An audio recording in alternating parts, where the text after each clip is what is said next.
You know, the one thing that I can't stand is, that's always a great hook. You know, the one thing I can't stand is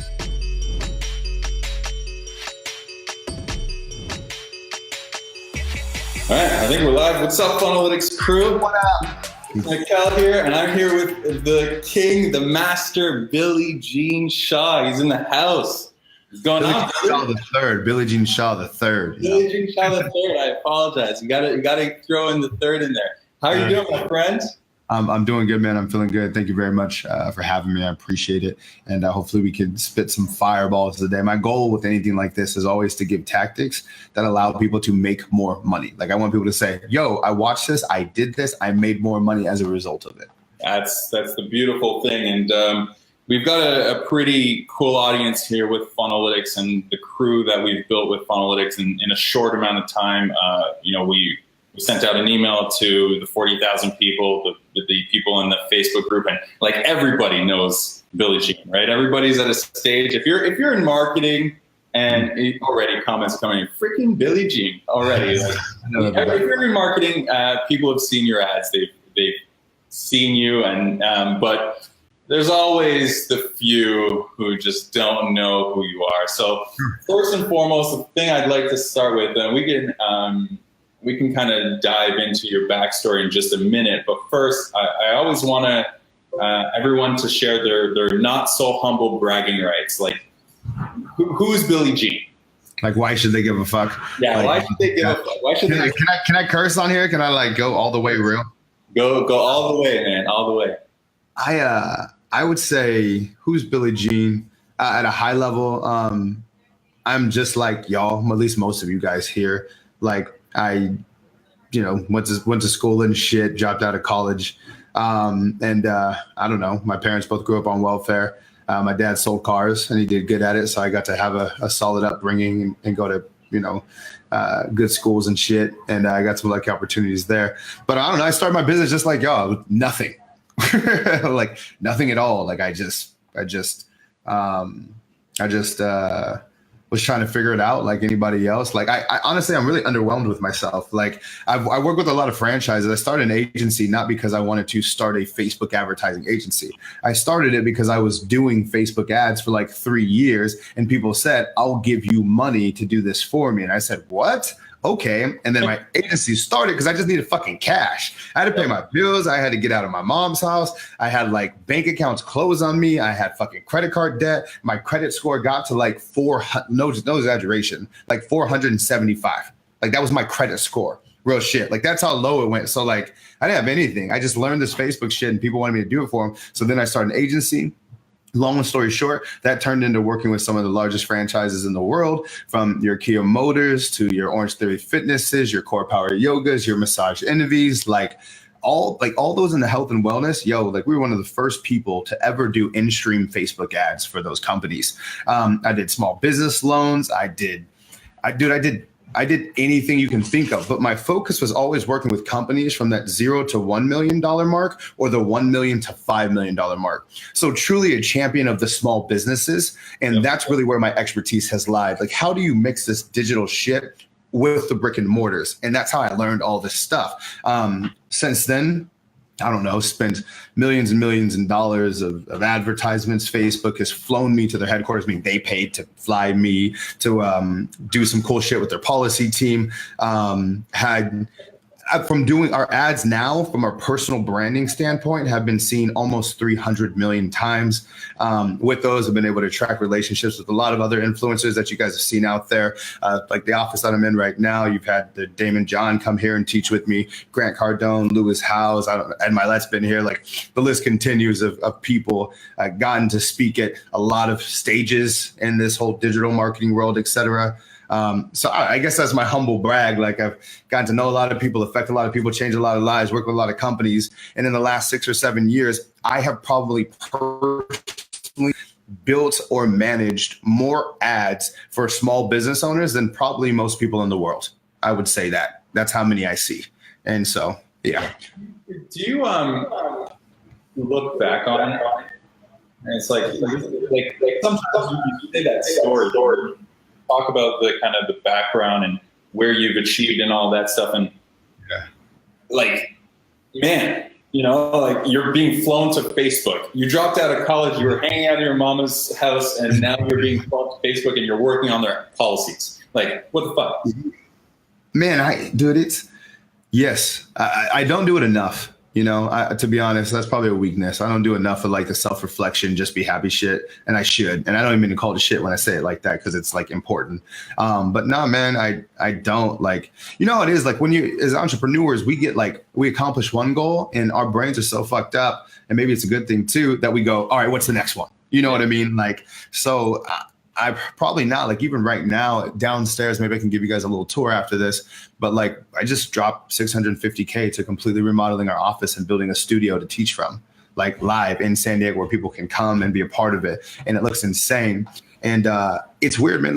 I very vividly remember 5 years ago charging clients $200 to manage everything, website design, anything that they could need just to do it. And now if we don't do like 30 or 40K a day, I'm like, yo, what did we do yesterday, guys? We were lazy. What happened with the team?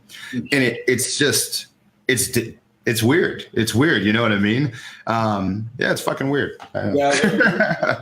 The way you said it, as entrepreneurs, I find that we live in the future so much, right? Like in our minds, we have a vision for what we're achieving, and like we're already past that vision by the time reality catches up. Yeah. So it's like we've lived it in our minds. It's like now it's real. It's like, all right, cool. But like my mind is already thinking about that next thing, and it's already all the way at the end.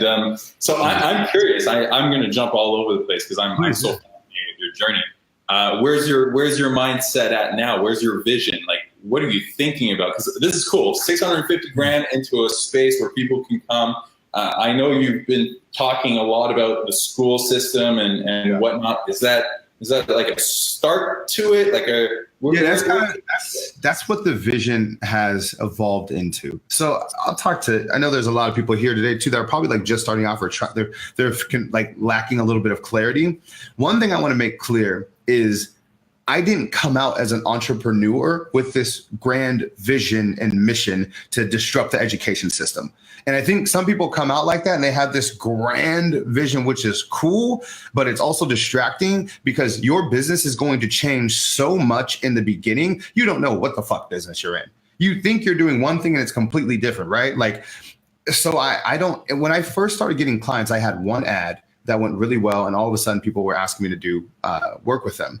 And on those sales calls, people were like, hey, can you do it for me? Some people were like, hey, can you teach me? Some people were like, hey, do you have a course? And me being desperate for cash, I said yes to everything. So literally I started doing all of these things like, cause I needed cash, but and at the time, my motivation wasn't to build this thing that disrupts the education system. It was to get the fuck out of my mom's house and my dad's house. Cause every time they would walk by my room was upstairs. They would talk shit like I was just playing video games upstairs the whole time. So my vision, my clarity was, oh my gosh, imagine a world where my parents would shut the fuck up. That was my only vision. And then once I did that, I started to visualize, okay, well, what's that look like? I was like, all right, well, I just need, a bedroom, and I just need like a loft to set up my computer and a green screen so I can do videos, and that's it. And then I found a place in Little Italy, San Diego, and I did that. And then it was like, holy shit, I can't do this by myself. Well, damn, that'd be cool to have a couple really close people just work from my house every day and we just like have fun lives. So then I had like 6 people working at my house and we just worked at my house and we had fun and we did it. Then it was like, oh shit, we got kicked out of that place for working at home. Then it was like, well, damn, now we need like an office space. And I was like, well, fuck it. I'll just do whatever it takes to get an office. So then we got an office. And then it was like, wow, this team thing's kind of fun. Well, now let's invest into this office that we're in today, 2 years. And then it was, holy shit. Like the world doesn't know about this stuff and it's impacting every single business owner out there. We need to provide education to the masses or everyone's going to be fucked. And then it turned into this office. And then it was like, holy shit, I went to church one time and I saw the power of proximity, being around like-minded people, et cetera. And I was like, holy cow, why aren't we doing this on the Entrepreneur Road every week? Then it was like, fuck it, let's build a studio. So like the vision is continuous and it's always growing. And too many times business owners don't embrace change with grace and they always do it with resistance. So I started just adapting this that like, hey, we're flexible. We'll continue to change. And I don't know, I just kind of rolled with it from there. So the vision kept evolving, I guess. You know what I mean? Like it just kept growing with us as a company.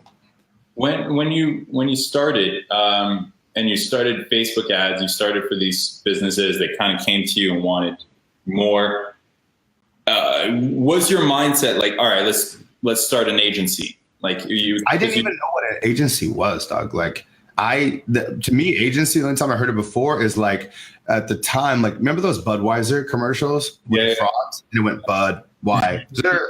Yeah. And like, I just thought that was so cool to be on the team that actually creates those and bring those to life. So to me as an agency, that's all I knew. I had zero, when I tell you I had zero idea, I didn't even know this shit existed. So I didn't even call myself an agency until I was on the phone with business owners and they're like, oh, so you're an agency. I'm like, yeah, that's agency. That's right. I am. You know what I mean? Like whatever the fuck that means. I was just like, dude, I'm just a guy who's really good at selling shit online and you need customers and I can tell you how to get them. And so that's how it started. And then once I did it for one company, that was my first online video ad, is me literally recording and documenting what I did for that company. And at the end of the video, I just said, hey, if you want me to do this for you too, then click the button below and let's talk. And that was it. It was just one demonstration video that said schedule now. And that sole campaign is what took me from outside of my parents' house to getting my own place and really started the revenue drive. And that's how I learned about paid ads and doing it. At what stage in the journey did you decide I need to sell information? I need to help people do this as opposed to just... Remember when I first started and I ran that ad, when I got on the phone with people, my intention wasn't agency based, right? It was just like, give me money and I'll help you in some way. So I got to experience with like consulting, teaching, and agency work all at the same time because different people had different needs.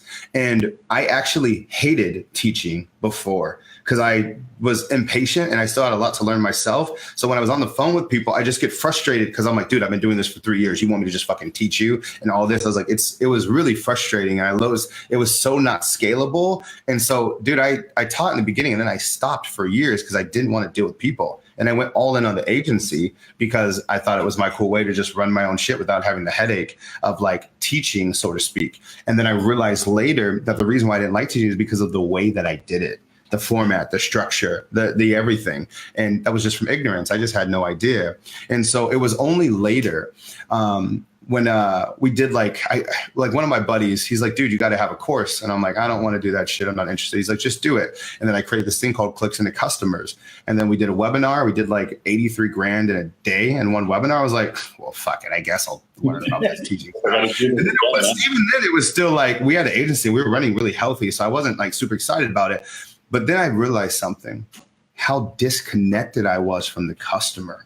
And the teaching side, I got to talk to people every day. So we teach stuff and people be like, yo, this just changed my life. And then they're telling me about their wins. I'm like, whoa, this is way bigger of a challenge than what I'm thinking. And that's where it really began. And then I really started to get obsessed. I got obsessed with, my students and the community and really saw the impact we were making. And then it came to a point where I had like 10 employees.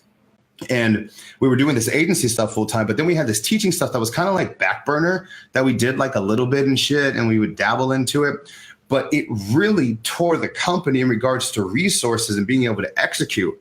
And so we had to come to this point of like, yo, we can't do this shit anymore. So we played that game for like a year of like the whole like both thing. And then finally I said, fuck it, we can't do both. And then with me being a college dropout, and I'll talk about like why I'm so passionate about education a little bit later.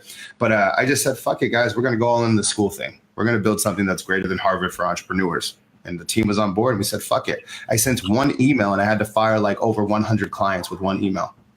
Like, imagine that. Imagine that much recurring revenue, just literally email. Pew! We're giving you a 30-day notice. My stomach dropped. It literally took me forever to send. I was so nervous if it was the right move to do. And now looking back, it's working out. But yeah, it was really scary. So let's talk about this Harvard for entrepreneurs, because you are passionate about it and you talk about it constantly. And why did you drop out of school? It was this moment, man. So like I told you before, I said both my parents grew up on welfare, right? Yep. And to some people that means something, but for anyone who's never experienced like poverty or like lack of education or what it does, like my mom was one of 13, right? But growing up, I saw all kinds of shit. Like an uncle was murdered. You see people drugged out all the time. Like you see all of these bad things. And also too, even what people strive for, like a person doing well was just a person who was paying their bills and like this. And then like I said, my dad did car sales. My mom was a probation officer, so they kept me straight edge and I got to see different. But they sent me to college. I went to school at the University of San Diego, and it's acronym USD. We call it the University of Spoiled Daughters, because it was like just a bunch of rich ass people. Like, one of my good friends, his family owns LA Fitness, like all of them. Like I saw the wealthiest of people in the world. And I'm like at their house and shit. I'm like, yo, what the fuck is the difference between these two sides right here? Like, these people think like this, these people think like this. And then I realized something. It was education.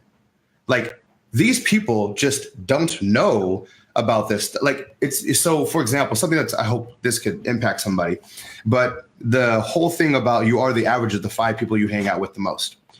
People take that differently, but I really got to live both sides. So for example, at USD, some people would be like, my family worked super hard. Like my dad was a foreman. This person was a manager at Trader Joe's, and da da da da da. This person was an attorney. This person was this. This person just did this minimum wage job, whatever, right? And that's like the average of the 5 people. So then they'll be on this pedestal of like, look what I accomplished, and this is where I came from. But then I'm like, and then the other side of it's like, oh, well, that's cool. My uncle was murdered. My guy was a drug dealer. This person was in prison. Da da da da da. And I was like, listen, you're both just victims of your environment, period. Like, you are who you are because of your environment. You're not fucking special. You didn't get this because you were special, but also too, like, you're not stuck because of this situation. So I got these 2 tattoos on my wrist. You can see here, it says vision and perspective about all of this shit. Because I saw the gap in like just everything, the people that were around and how it just like affected people. And then the thing with education to me that got me was I was sitting in a finance class, and the teacher goes, hey, I want everybody to raise their hand if like you have if you're investing into like the stock market, right? And then, like, no exaggeration, most of the class raises their hand. And it was that moment it hit me. I'm like, yo, I don't even know what the stock market is. Yeah. Literally, I don't know what it is. Like, I hear about it, like bonds, and like I didn't know what it was. And I wasn't like a dumb guy. I was still at the school, like you know what I mean, as did. And I was just like, not only do I not know what it is, nobody in my whole life would ever know what that shit is. Yeah. It's not even a conversation. Yeah. And I was like, wow. But imagine if they did. I still don't know what that shit is, by the way. That's what I'm saying. Like, even now, like, I'm like, and I just started to learn, like, wow, man, people are really missing opportunities. And then I got to be in this unique position because of trending in time, where I happened to learn about Facebook advertising before it was really like big what it is, they're becoming what it is today. And it's still got a long ways to grow, but I happened to be on the forefront of that. So me learning something early like that and being on the front end, I got to see all of the financial opportunities that came from and the empowerment that came with it. And then I got to teach it to people of all different ages, races, sex, et cetera, and see how it changed their lives. And I was like, whoa, this is the missing gap. And I was like, yo, like, we're sitting here learning about astrology and all this shit. Motherfucker, how about a class on credit scores? How about a class on credit scores? And it just made me tick of like, yo, I feel a social responsibility to show people a different way to get it outside of music and sports that is still fun and sexy and can be cool. And that's kind of how this whole, came. How do you mentioned, like, and I agree with you, you are very much a product of your environment and the people that you surround yourself with, but how do you, because a lot of people are stuck, right? They're stuck mentally and they don't know how to make that leap, like, cool, these people all hang out with, entrepreneurs and millionaires, and no wonder they're millionaires. I'm hanging out over here with my bum friends who watch sports all the time. What do you tell somebody who's trying to figure that out? Number one, it's not easy. Number two, it's being aware of that you're in it in the first place. A lot of people are in an environment and you don't even recognize it's your environment because you think it's the status quo. It's just a way of life, right? And what I mean by that is sometimes when you see success, it just feels so far away and so far removed from you that path doesn't even seem real. So like, for example, people look down on people and they're like, well, I'm sure they have TV and movies. They know that there's a library and all these things exist. But people don't understand what you're saying is like the feasibility of somebody who's in a household without internet and doesn't have any form of transportation and everybody around them is doing other shit, how hard it really is to make the decision to want to do more. Because in their eyes, they may even be doing more as long as they're not like that person next to them. And so it's really tough, man. I think both sides owe each other conversations to maybe make this side a little more empathetic to what's happening over here, and maybe make this side a little more empowered of how much they can change. But the answer is it's not easy, but it's hard. It's making the decision to move out of the city that you live in and go somewhere else and completely start over and leave some of the people that you love. It's hard as fuck. Like, I can't sit here and say I would do that, right? Like with my friends and family here in San Diego, if this was a toxic environment for me, I can't say I would sit there and move. You know what I mean? And so I'm not sure on how to completely solve that problem. I think there's a challenge and a discussion to be had. But I know we're trying to do our part. I know that's the social responsibility that I feel. I know that's the reason why when, all these universities would charge $50,000, $200,000 for a degree, we charge $109 a month, and we actually teach tactical shit that makes people more money right away. I know that's how we're contributing, you know what I mean, to empower people. So as long as someone's got a cell phone, a laptop, we can give them some skills to change their environment. But it's hard, man. I wish I had all those answers, off the top of my dome, but tricky question. It's funny. When you mentioned how you grew up, it made me think about me and how I grew up. Your mom had 12 siblings, you said? Yeah. 12. So my dad is one of 37, and wow. My grandpa wasn't fucking around. Actually, he was. You're like, yeah. Yeah, but my dad's like from straight out of Africa, right? And like he west coast of Africa, grew up with no running water, no, like in a village in Africa. Yeah. I didn't grow up like that whatsoever. He moved to Canada when he was in his 20s, and it's one of those things that I've asked my dad many times, like, how do you kind of get out of your environment and then make a life for yourself in a country where you have never experienced, you know nothing. And it's sometimes it's just that kind of, you have to hit something that makes you say, fuck it, I got to change. Right. Like you just nailed it. So like experiences. I believe experiences, deep experiences, are the only thing that actually makes people change their mind, right? Like we can have a conversation completely logically about something, but everyone here is still going to have their opinions on something. But an experience can shift people. So for example, when I was in high school, I was part of this program called the San Diego Links program. Basically, they take 2 African-American kids from each high school in San Diego, and they put you into this program where you have to do like volunteer work, nonprofit work, but they also link you up with the mentor of another African-American guy who's doing really well. So you can see what success looks like and make it someone that looks like you. So it was super powerful. Honestly, in high school, I didn't want to fucking do it. I was cool. I was playing football. I was chasing girls. I ain't worried about that shit. But my mom made me do it. Whatever. Fuck, I did it. And I'll never forget one of the events that we went to this attorney's house. This motherfucker had the most insane mansion, the cars, the whips, all that stuff. You saw him have it. My mentor had Ferraris and lived on the mansion on the beach and had this private members club and all these different things. And I experienced those things and I went, I want it. I want it. I want that. I want to experience that. I want to have those choices. But I can tell you, if I didn't have those experiences and even understand that those existed, I don't know if I ever would have. I think that's our duty is like, maybe everybody can't have an experience, but when you interact with another human, that is an experience. So if everybody can just be a little more compassionate to everybody, then I think we could maybe get somewhere. But it's a big problem to solve. Yeah, it's tough. Our mutual friend Alex Jeffries talks about this a lot too. When he stood up at the Genius Network and like said to everybody that he was an alcoholic, and he had to have these experiences, and at some stage you have to hit a point where you just kind of say, you know what, fuck it, I want to change. Like I want something bigger for myself. And until you really hit that point, it's easy to say it, but until you really hit that point, you're like, all right, I'm going to do whatever the fuck it takes to make that happen. You're going to stay. You're going to stay where you are, and you're going to keep being stagnant. So yeah, 100%, man. Real experiences. Interesting conversation. Interesting, topic. Because this is all about marketing, right? Well, you know what? It starts off with entrepreneurship first, right? And entrepreneurship is it's an interesting. Let me ask you this: how do you define entrepreneurship?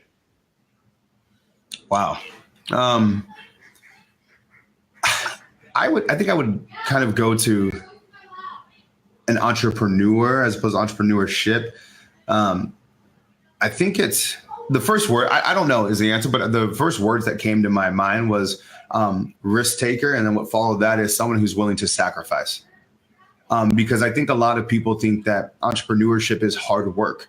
But the truth be told, if you look at a lot of janitors out there, you're going to tell me they don't work hard? You look at a lot of blue collar workers, they work extremely fucking hard. Entrepreneurship has nothing to do with working hard, but it is the sacrifice. You'll notice if you follow almost any entrepreneur story, almost any of them, there was a certain time in their life that they had to sacrifice friends, family, comfort, relationships, money. They're just basically really good at eating shit. How would I define entrepreneurship? The art of eating shit. And the people who can eat shit well, put a bib on, napkin, and take their fork and knife, and they fucking have an experience, and they enjoy the journey, and they fucking get obsessed with it, and they don't stray from the path. Those are the fucking entrepreneurs. And the other ones, they may just be figuring it out that, guess what? Entrepreneurship's not really for them. Yeah. And that's okay. Right now, it's like, the one thing that I fucking can't stand is, that's always a great hook. The one thing I can't stand is when I see entrepreneurs, and I know where they're at in their career. I know they're just starting and like getting their stuff, but they say things like this: I will never like work to build somebody else's dream. Anybody who's like has a boss in their life is like less than, you know what I mean? Like the positioning of those things. And it just is the biggest tell to me, because anyone who's successful, the one thing that I will tell you is they've never done it by themselves. And it's always a team that gets them across the road. So if you only realize the amount of disrespect you were showing somebody who you're literally going to ask to work with you later because you realize your impact is like this big by yourself, then it's ridiculous. And so I just think there's this like really bad narrative around not being an entrepreneur. Newsflash, motherfuckers, there's a lot of things about entrepreneurship that sucks ass that I wouldn't wish upon anybody. Wow. And it's not for everyone. And sometimes I step back and I'm like, damn, maybe I should just fucking be a consultant somewhere. You know what I mean? Like, those are real thoughts. And so it's okay to not be an entrepreneur. It's okay to be the number 2, 3, 4, 5, 6, 7, 8, 10th person at a company that really loves your time and the income that you're making and everything that's happening. Those things are fine. Yeah, things are fine. I agree.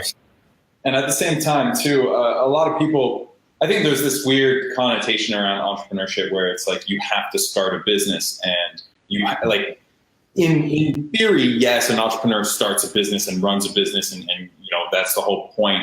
But a lot of times I find that entrepreneurs, it is that mindset, that persistence, that you are willing to carve your own path. You're willing to, whatever shit happens on this path, you're willing to do something that in your mind has not been done, or at least in a way that you've ever experienced before, right? And so like, I kind of look back again, not to bring my dad in this conversation. No, to me, even though he worked for a bank and he built, climbed up the corporate ladder, the fact that he was willing to carve his own path and move to Canada and do something that he's never seen before, ever, right?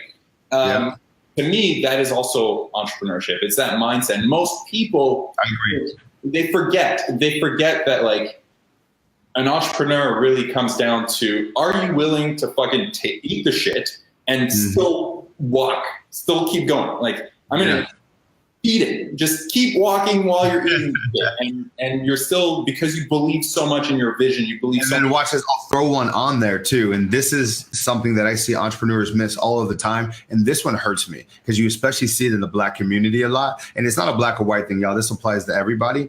But it's when that shit is being flung at your face, it's sometimes realizing that maybe it's a little too hard and too heavy, and you need to ask for help. Yeah. That is the number one thing, and I was guilty of it. But trying to figure it out by yourself, I'm telling everyone here, is literally the most toxic poison and worst idea any entrepreneur can have. And the idea that your challenges and struggles are unique and just yours, and that someone else hasn't experienced them, is so arrogant and ignorant. It's ridiculous, narcissistic, like it's everything. So I encourage everybody, you need help.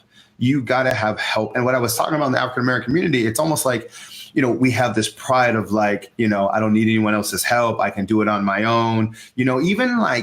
Even amongst conversations closed door, like sometimes it's hard to be vulnerable to share with somebody that things aren't going that well. Yeah.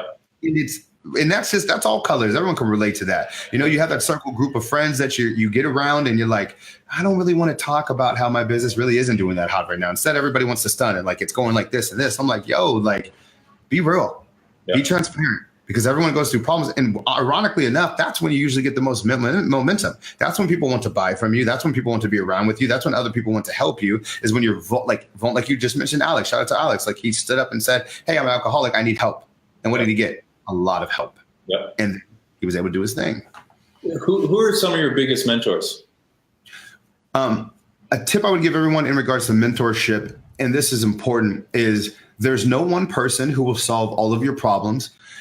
Most people can only be a master at one thing. So you're going to experience a lot of different challenges in your business, and you need to figure out who's going to be the person that's good at solving that specific problem. So for example, I worked with Cameron Herold for a year. He was the COO of 1-800-GOT-JUNK when they went from $2 million to $100 million. And we're in this process of growing and scaling and hiring and So what do? I hire him for operational strategy, hiring, firing, processes, procedures, legal, There's some things that he can talk about because that's the scope that he had there. But then there's like some direct response stuff, right? I'm an advertiser, and that's something I pride myself on. I think I'm very, very high skilled at. So for something like that, I may hit up like a Frank Kern to talk about that. Now being 30, just recently went through a breakup with my girl. And so that was like a whole different thing while running the company. So, I have my guy, Jim Bunch, who's really big in spirituality and like, centering yourself and living within your core values. And so you find these different people who are excellent at solving certain problems and you get with them. In the beginning, it becomes very easy to do something like this. My cell phone's not working. Let me just post on Facebook and see if anybody can help me fix my cell phone. And you start getting advice from your friends, your cousins, and and then you ask them, motherfucker, how many cell phones have you actually fixed? They're like, never, but I would imagine it would be like this. Stop asking people for business advice that don't have fucking businesses, and stop asking people for business advice that aren't fucking doing very well at it. There's so many people who have businesses, but they're struggling. And you're taking advice from them. So you end up taking advice and taking 3 steps backwards because you asked the wrong motherfuckers. And then sometimes to ask the right advice, it costs money. And sometimes you're like, well, I just can't afford it right now. No, usually the priorities that you have are just fucked up. Yeah. You're unwilling to eat enough shit to afford it. You're unwilling to save enough, miss enough, not eat out enough, to actually do what you need to do. And that's that entrepreneurship talk you asked about. Yeah, it's funny.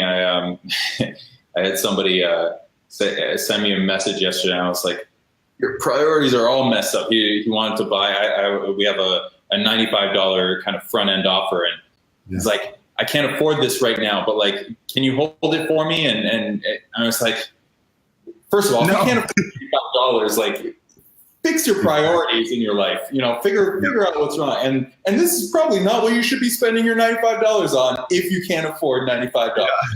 Go figure out. And also too, dude, like, and the difference between someone who doesn't have it and somebody who's making excuses, because the conversation changes. The person who's making excuses, they go, I can't afford that. The person who is in the right mindset, they go, hey, I don't have that cash on me, but I can give you $7 today, and I'll give you $3 more every single day until I pay back the 97.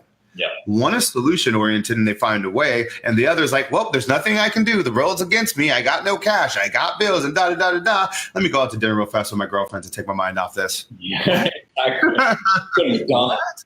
Yeah, no, that's true. All right, let's shift gears because you are the king of advertising. You are the king of video. You're, as you mentioned, your Facebook, 200 million, is that Facebook? And then 100 million on YouTube in terms of views and some kind of mix, maybe more on YouTube now, but I know in combined between Facebook, Instagram, YouTube, our ads have been seen right around 300 million times. 300 million times, 300 million people.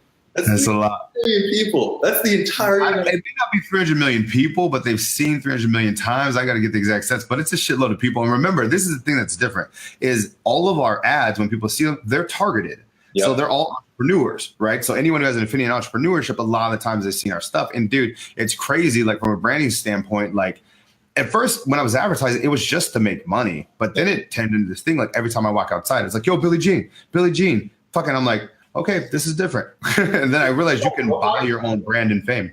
Didn't you buy a billboard in San Diego? I got billboards. Yeah, we bought multiple billboards, and sometimes people see those. You're Drake of San Diego, and Drake buys billboards all the time in Toronto. Yeah, that's right. There you go. I like it. So let's talk about video. Let's talk about video advertising and what you do to catch people's attention, and like because you do some videos that are very elaborate. Like if some thought has gone into them and you don't know if it's going to bomb or if it's going to do well. So let's talk about your Wolf of Advertising video, your Greatest Showman video. Let's just dissect the art of advertising. If you were to summarize how to catch people's attention and then turn them into customers, right? But let's focus mostly on the video side, the advertising side. Okay. What have you learned? What have you learned over the years? I would say there's a couple mindsets that you have to adapt, and I mean like strategic ones, not the kind of stuff we were talking about earlier. But one of those things is understanding the climate of what we're advertising in today in 2018, heading into 2019 and beyond. So I'll break it down to you guys simple. So regardless you're an advertiser or not, you'll get this. So Facebook, Instagram, and YouTube, right? You've heard it been mentioned as the new like CBS, Fox, ABC, et cetera. Okay. It's mainly where people are paying attention to now. Now, the way that those platforms work is there's only so much real estate to show X amount of messages. Okay. And so how do they dictate what they're going to show and what they're not going to show? And the answer is simple. Whatever is going to keep people on that platform, because that's when they make money, when people are actually using the platform. So they have one sole mission: to keep people on whatever platform it is for as long as possible and keep them clicking stuff so they can get advertising dollars. So with that in mind, that framework, realize that every time that all you guys show an ad that people do not click on and they deem it in their eyes as something that's ruining the experiences of their platform, you're going to lose. So then you have to say, all right, well, on these platforms, what are they actually showing? They're showing weddings. They're showing babies being born. They're showing funny ass memes. They're showing ridiculous stuff said by the president. They're showing rap beefs. They're showing this. You know why? Because that's what people are paying attention to. Another word for all of that I just said is entertainment. Yep. And when you realize that in order to get the real estate to show your message that you need to be entertaining, you realize that it's not an option, it's a requirement. So a lot of people look at the videos that we do and they go, yeah, but is that really necessary? Every day that goes by, it becomes more and more necessary. That's the truth. So that's the reason why we go to these extremes, is because we know that we're competing with freaking somebody's baby being born, and we need to be just as entertaining and not be that. So that's the premise behind everything that we do. And then the second thing with that is how to be remembered. So there's so many people. The barrier to entry in most businesses is very low right now, because anybody with a cell phone and internet connection can say who they are, you know? So to really stand out throughout the noise, we got to kind of do some outlanding stuff. So one thing that we do is I will every now and then look at something called Google Trends. If you guys go to Google right now, you type in Google Trends, you can pull up what people are talking about. When I say people, the world, like the most trending topics in the world, whether it be the American Music Awards or the Grammys or something the president said or whatever the fuck it is, a news story, like whatever people are talking about will show up there. And what half of advertising, good advertising is really like finding a trend and being on top of it. And so take like the Wolf of Paid Advertising video that we did. Well, I know my audience is a bunch of entrepreneurs. And I know entrepreneurs watch certain TV shows, we listen to certain podcasts, et cetera, but we also watch certain movies. So the Wolf of Wall Street, being a business-driven movie, I knew that was going to be something that a lot of people can relate to and a lot of things that they've seen. So I said, well, fuck it. Why don't I just take something that's already been proven? You said it. Why do I take these risks? To me, it wasn't so much of a risk because of the movie already got the accolades and everything. It was tested in the market, trends, all that. So I just knew I had to do a really good job of like doing our version of that and that spin-off of there. And so we followed that kind of script closely. And I wrote that like, I just kind of kept true to like what already worked. So that's a big thing too, is not trying to like necessarily always reinventing the wheel, but like going with something that you know works. So that's the reason why I did that, is because it made sense. And then The Greatest Showman, where we're literally singing and dancing, wearing the same type of attire that they're wearing in the movie, The Greatest Showman, same principle. It was about entrepreneurship. Like literally, if anybody's seen the movie, it's fucking fantastic. It's a tearjerker. It'll make you cry, happy, dance, sing, all of those things. But it's another movie about entrepreneurship, and I knew it was going to be coming out. And so literally, we did something to ride that wave. So when people, basically what it is I look at it as amplifying your message for free. In other words, the studios that produce The Greatest Showman are going to be spending millions and millions of dollars to get people in the theaters to see this movie. So when we put our message right there, we're basically getting this extra legwork that's helping us. It kind of goes the same thing on YouTube. Like, let's say Drake is about to put out a song tomorrow, and the song is called War Games. I don't know why I just said that, but he just said War Games, okay? Drake's putting out a song. We know it's coming out. So us right now, you and I, can go into YouTube, make a video called War Games, title it the same, put Drake spoof or parody, and when people are searching for it, ours will also populate, so we'll get attention there. So we'll be like, hey, if you think Drake's war on this other rapper, Meek Mill, is bad, well, let's talk about how this has to relate to business, right? And then we can kind of get creative and figure out how it's our own. So you kind of strategically ride these other trends of what's happening. Sometimes it's holidays, right? Like, Christmas coming up, and then it's a little more competitive. So I really challenge everybody to think outside the box on these. But when you follow those trends and create content relevant to it, it really helps with the message. And let's break down and that's super insightful and powerful, actually, because you don't think about that. Like I even me, like, and I've been doing this a long time, and I also think I'm fairly good, not to your level, but you don't think about it. You think about like just getting a click, right? You think about, that's what you're thinking about. It's like, okay, I need to just get a click, send people to my funnel, and then they go into my funnel and they'll convert, and everything's gonna be roses. But you're absolutely right. Like, I don't scroll through Instagram to click. I scroll through Instagram to check out photos. And dude, here's the thing. Like, especially, this is a perfect audience there. Obviously, everyone here knows what a funnel is, and it can be very easy to get obsessed with, the call to action button, where it's at, like countdown timers, load time, and there's so many factors that make a funnel be smooth, and there's so many different ways to optimize it. So much great data, right, to like follow to optimize your shit. But the one thing I don't want everybody to sleep on is there is the number one thing that is going to make your ad better, which nobody really talks about, is to make it more entertaining, and to completely like make it like tactical and put numbers and quantify that, is, without going too tactical, everything, like the price you pay per click on Facebook, Instagram, YouTube, cost per view, whatever it is based on a statistic called click-through rate. Or now on Facebook, they've updated and they call it relevance score to make it simple for everybody. The more relevant, and it's a score out of scale of 1 to 10, the higher that number is on the scale, the less you pay per click, period. So if you can identify how to make your ads more relevant, AKA make them more entertaining, dude, it just changes so much of your stuff. It makes your life so much easier. So sometimes, dude, you know what the truth is? Sometimes people are like, I read the script in the video, I said everything I needed to do, and then I look at the video and it was just fucking boring.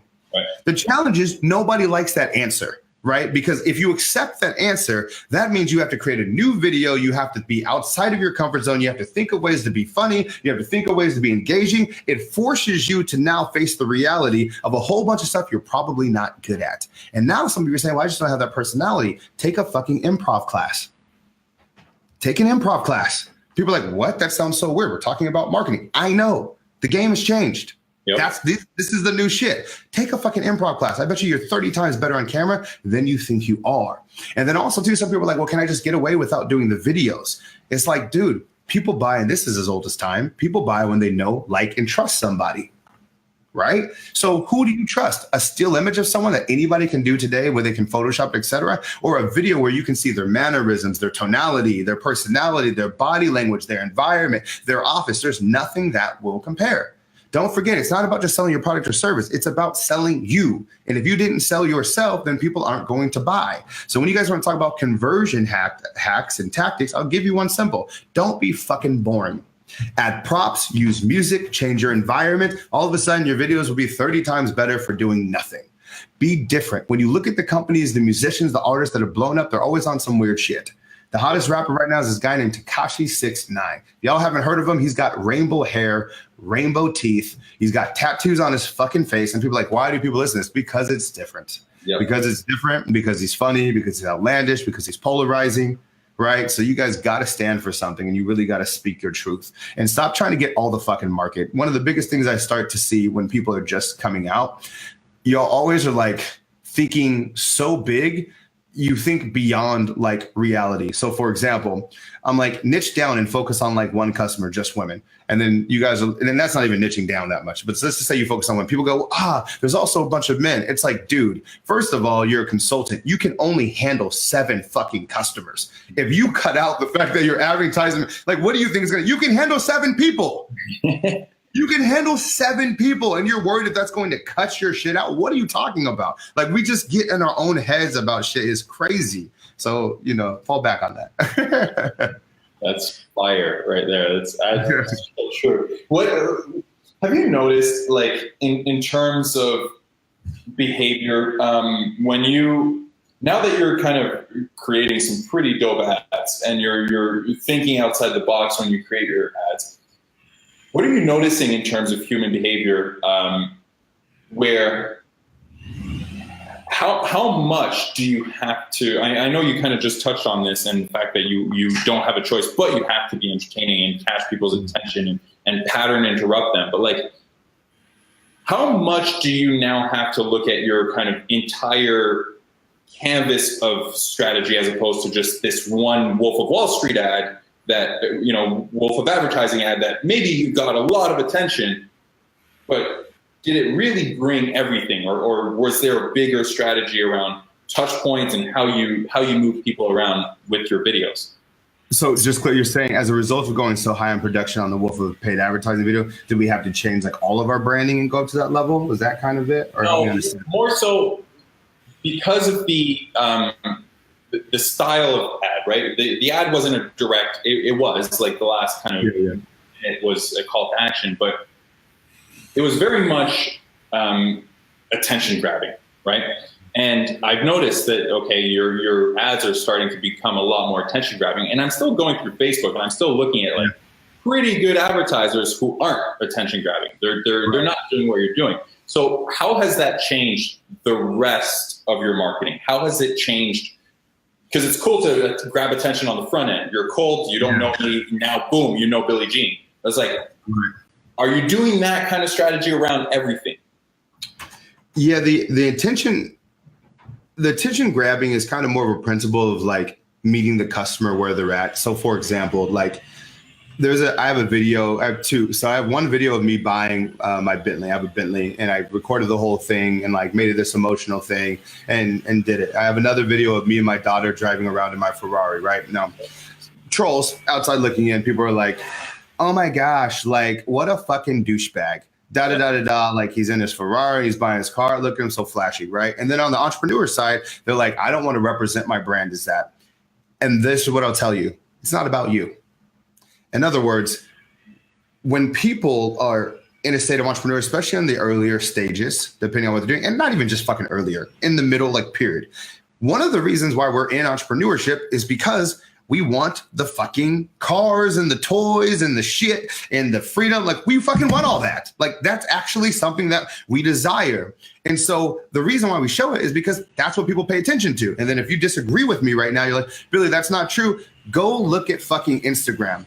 Like I posted a picture of my fucking Ferrari on IG. Like this is actually a great point to show you. I'm gonna pull up my IG, right? Billie Jean is marketing if you guys want to look at it with me, okay? So I put like right here, we posted this video yesterday. And it's your business getting sabotaged by this person, shut it down immediately. And it's this really sick video. It's like I break down, it's like really tactical. It's like actually really helpful for your business, okay? High production, all that. It gets 1,000 views, 7 comments, okay? And then I'll post something like my Ferrari, okay, with my new license plates. Yeah. And I get 5,475 likes on that, and I get 433 comments. That was 7 comments versus 433. That was like 1,000 views. That was just views versus 5,475 likes and probably like 30,000, 40,000 views on it. If I really care about getting out my message, then guess what? I probably need to fucking lead with my Ferrari. Now, once I get them, entertain, educate, execute. That's the model, right? Now, once I've entertained, now I just got you. And I'm like, hey, do you know how ridiculous it is that I had to show you my Ferrari to get you here? Anyways, now that I got your attention, let me show you what's actually going to help you your business. And by the way, all this money and shit, I promise you, you won't care because it doesn't buy you happiness. You know what I mean? Like I can go into that, but I at least have to meet people where they're at because it's what people reply to. Like, you know what I mean? The rules of the game were dictated by human behavior. I'm just taking advantage of that and being a smart marketer, you know? Break it down again. The 3: educate, entertain, educate, execute. Entertain, educate, execute is the model that we follow. First thing is we entertain, and then we educate the customer on the product or service that we're trying to sell. And execute is all about taking action, because that's when like the real wins are made. People can buy and consume your stuff, but they don't take action on it. You'll never gain a tribe, loyal followers, etc. So the action is huge. That makes it simple. We have that one tagged on our walls. Devon did it. Shout out to Devon Stimson. She's good. That makes it simple. That keeps it. But I think that's even me as a marketer. The biggest component is entertaining, and people forget that, and it's hard to remember to entertain, and it's hard to be entertaining, right? It's hard to be. Do you have any tips to do that? Yes, 100%. So I talk about this all the time, but props, music, environment. Go to Amazon, go to shindigs.com, and you can get like fun props to make shit entertaining. Like I probably have some weird shit in here. This looks like a pineapple or something. I don't know. It's a floaty. It's an inflatable. I really don't know why this is in our office. But if I started this video off and I had this like blown up, I don't care what you're scrolling. You'd be like, what the fuck is in his hand? See, props. I'm entertaining and I'm really boring, right? Okay. Next is music. Audiojungle.net and artlist.io. Those are resources where you can get songs for $7 that you can legally use in your advertisements, and you can search for by emotion. So if I want to feel angry, I can type in anger and I can use those songs just like that. Environment. Go to Google and type in 10 weirdest places in your city. Go there and film your video there. Just by doing that, all of a sudden you're entertaining. And the most important thing with this is it's very hard to just, sit in front of the camera and then start like telling a story or something like that. Like that's a very hard skill set to master. So don't try and do that. You just want to capture yourself in your zone of genius. So whatever your product or service does, like literally have someone record you explaining it. If your whole magic is how you interact with customers, have somebody record you interacting with the customer. If you do coaching via the phone, have somebody record you doing that on the phone. Entertainment will happen because the truth is everybody's unique, everybody's different, everybody has different experiences. That's what's entertaining, seeing stuff you haven't seen before. So make sure you just capture the genius is what we call it. Capture the genius. Don't try and create it off the top of your brain, because that's when you got to be like a Quentin Tarantino shit, and that's like a whole different, set I of will skills. say the way that you've played on your own name is genius. It is. Thanks. We have fun with that. Yeah. So that kind of worked out. Like, and then also too, giving people an identity. And this is something that we're really diving into. So the first 4 years of my career was kind of like Billie Jean is marketing and kind of creating this hero story, which is just my truth, but like this hero story behind it. And that's kind of how people have found an affinity to us. But now it's about taking the story away from Billie Jean and putting it into the story of our customers, which are geniuses. And that's where that whole kind of spawns from, is really giving them the torch. And now I've just had so many people that we've coached that are doing like 7 figures now, like have their own groups and communities and shits. Like, yo, this movement is now you guys are getting it. It's not a Billie Jean thing. This is geniuses, and we're empowering people, and we're changing the way that people learn. We're changing the way that entrepreneurs grow, and we're doing it in an affordable way. You know what I mean? So. Yeah. And so this is a perfect way to kind of segue. How do people become geniuses? How do people enter your world? So becoming a genius is actually, do you have that card with you? by chance? The core values of genius. Can you have someone grab it? I will read it to you because it's a mindset. We have the core values of a genius. They're actually tagged on my walls here in our office here in San Diego, and we gave a card to all of our students too, so they have them. So I'll kind of read to you what that's about, and it's really about how we do entrepreneurship, and then also too, if it's about the skill set. So being a customer acquisition genius is kind of like the full term for it, is having the ability to take any business and be able to build them, sales processes and funnels to get customers on demand. That's the ultimate skill set. And if people want to do that, they got to join the School of Genius, damn it. And you can do that at beagenius.com, GENEIUS.com, beagenius.com. But yeah. Beagenius.com. Billy, I appreciate you taking the time and dropping some incredible knowledge. Even, me just sitting here, I'm like, fuck, I got to go be entertaining now. Yeah, I got to make videos. But no, it's like real quick though, and just before we close out, it's like everything I talked about is the beginning part of how you get someone's attention, but then like turning into like system performance is all your guys' shit, like what you're teaching. So it's the combination, right? So like I got like the best of both worlds, where I'm like a showman and an entertainer, but 10 times more than that, I'm a tactician and strategist, and I love analytics and marketing, and I'm like a ninja with this shit too. So it was the combined powers of them together. Nice. URL again is beagenius. Beagenius.com. I believe that's it. It's spelled GENIUS. And we'll send you our core values. You can post them in the group. We'll post the link also in the comments, guys. All of you motherfuckers, go beagenius.com. Sign up, because you won't get better training around this stuff and advertising and whatnot. So again, Billy, you got your core values? Is that what you just grabbed? Yeah, I got them in his hand right there. Let's hear them. I'll go through them quickly. 0, don't make excuses, make it happen. Number 1, everything is your fault. Number 2, learn something new every day and apply it. 3, we're here to serve selflessly and with the highest integrity. 4, treat every person you interact with like family that you like. 5, showing up with positivity, high energy, and laughing is not an option. It's a requirement. 6, tell the fucking truth all the fucking time. 7, genius is a synonym for world class. Operate it like in everything you do.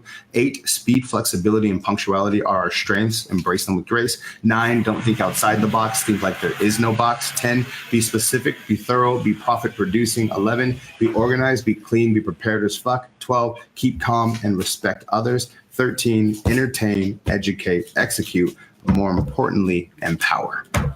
Core values of a genius. Boom. Bang. Boom.